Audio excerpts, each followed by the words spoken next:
Milujem makové šúľance a ak aj vy, poďte si ich so mnou spraviť. Začínam vyhladnutými zemiakmi, ktoré som uvarila v slanej vode a neskôr očistila.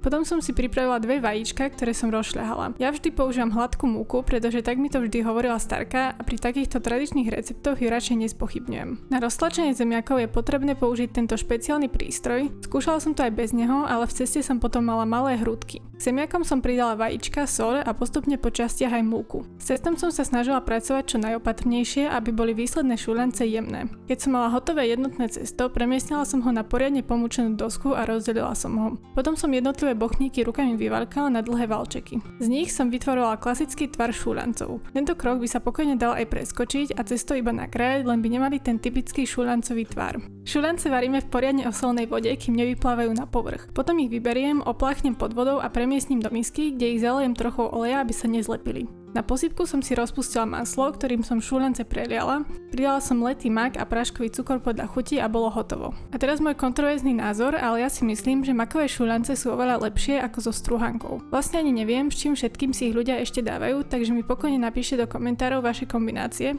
Možno prídem na nové nápady a zistím, že mak nie je jediná cesta. A pre viac receptov mi nezabudnite dať follow. Pa pa!